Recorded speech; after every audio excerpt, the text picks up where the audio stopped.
Hi friends, welcome to Suhi spice kitchen. இந்த வீடியோவில் என்ன ரெசிபி பார்க்க போகிறோன்னா, வெயிலுக்கு இதமான ராகி மாவு வச்சு ராகி கூழ் எப்படி செய்யலான்னு பார்ப்போம். இது ரொம்ப ரொம்ப ஈஸியாக, டேஸ்ட்டாக, சிம்பிளாக செய்யக்கூடிய ஒரு ரெசிபி தான். இதை நீங்கள் காலையில் செஞ்சு சாப்பிட்டீங்கன்னு வச்சுக்கோங்களேன், வயிறுக்கு அவ்வளோ ஃபில்லிங்காக இருக்கும், வயிறு குளுமையாக இருக்கும். இது வந்து பெரியவங்க முதல் சின்னவங்க வரைக்கும் விரும்பி இந்த கூழை குடிப்பாங்க. அவ்வளோ டேஸ்டான ஒரு ரெசிபி தான் ராகி மாவு கூழ் ரெசிபி. இதை எப்படி செய்யலான்னு பார்ப்போம். வாங்க வீடியோக்குள்ளே போகலாம்.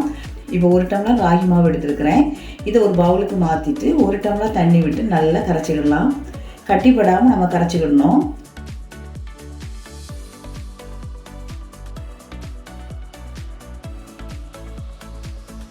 இந்த மாதிரி கட்டிப்படாமல் கரைச்சதுக்கப்புறம் இப்போ வேறு பாத்திரத்தை எடுத்துகிட்டு அதில் வந்து நான் 2 டம்ளர் தண்ணி விட்டுருக்குறேன். எந்த கப்பில் மாவு எடுத்தோமோ அதே கப்பில் 2 கப்பு தண்ணி விட்டுருக்குறேன். நீங்கள் 2லேருந்து 3 கப்பு வரைக்கும் தண்ணி விட்டுக்கலாம். விட்டுட்டு தண்ணி கொதிச்சதுக்கப்புறம் கரைச்சி வச்சுருக்கிற ராகி மாவை அதில் விட்டுடலாம். விட்டுட்டு நம்ம ஸ்டவ்வை சிம்மில் வச்சுட்டு கையை எடுக்காமல் கட்டிப்படாமல் நம்ம கிளறி விட்டுக்கிட்டே இருக்கணும். ஒரு 5-6 நிமிஷத்தில் நல்லா திக்காயிரும்.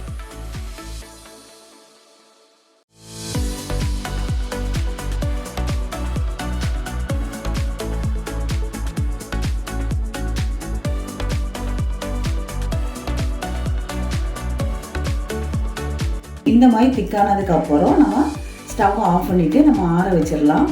இப்போ வந்து நம்ம எப்போவுமே இந்த களி செய்யும்போது நம்ம நைட்டு இதை செஞ்சுட்டு காலையில் நம்ம இதை எடுத்து சாப்பிடும்போது ரொம்ப ரொம்ப டேஸ்ட்டாக இருக்கும். இப்போ நான் வந்து இதை நைட்டு தான் நான் செஞ்சுட்டு இப்போ காலையில் நான் எடுத்து பார்க்குறேன். எடுத்து பார்க்கும்போது நல்லா திக்காகி நல்லா இருக்குது. இதுலேருந்து நான் ஒரு 2 கரண்டி எடுத்து இன்னொரு பவுலுக்கு நான் மாற்றிடுறேன். மீதியை நம்ம வந்து ஃப்ரிட்ஜில் எடுத்து வச்சுக்கிடலாம். எடுத்து வச்சுட்டு நம்ம 2 நாளைக்கு யூஸ் பண்ணிக்கிடலாம். ரொம்ப ரொம்ப டேஸ்ட்டாக இருக்கும். மாற்றிட்டு நான் இப்போ வந்து அது கூட ஒரு 3 டேபிள் ஸ்பூன் தயிர் விட்டுருக்குறேன்.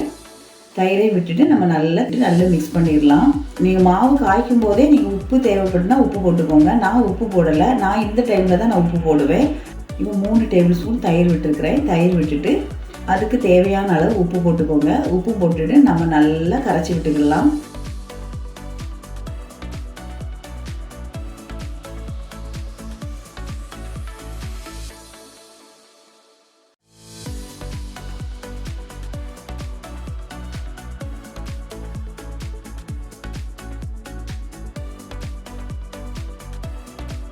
நல்லா மிக்ஸ் பண்ணதுக்கப்புறம் அது கூட நான் கொஞ்சம் சின்ன வெங்காயம் எடுத்து வச்சுக்கிறேன். அதையும் நம்ம போட்டுடலாம். சின்ன வெங்காயத்தை போட்டு நல்லா மிக்ஸ் பண்ணிவிட்டு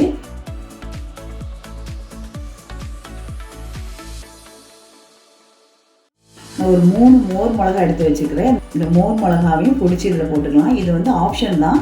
இது பொடிச்சு போட்டு நீங்கள் சாப்பிடும்போது ரொம்ப ரொம்ப டேஸ்ட்டாக இருக்கும். ஆனால் குழந்தைங்களுக்கு கொடுக்கும்போது மோர் மிளகா போடான்னா, பெரியவங்க குடிக்கும்போது நீங்கள் இந்த மோர் மிளகா போட்டிங்கன்னா ரொம்ப ரொம்ப டேஸ்ட்டாக இருக்கும். இப்போ தேவையான அளவு தண்ணி விட்டுக்கலாம். நான் டம்ளரில் ஊற்றி குடிக்கிறது மாதிரி தான் தண்ணி விட்டுருக்குறேன். உங்களுக்கு திக்காக வேணால் கொஞ்சம் தண்ணியை கம்மி பண்ணிக்கோங்க. அவ்வளவுதான். ரொம்ப ரொம்ப ஈஸியான, ஆரோக்கியமான, வயிறுக்கு இதமான ராகி மாவு கூழ் ரெடி. இது ரொம்ப ரொம்ப டேஸ்ட்டாக இருக்கும். கண்டிப்பாக உங்கள் வீட்டில் இந்த மெத்தடில் நீங்கள் செஞ்சு பாருங்கள்.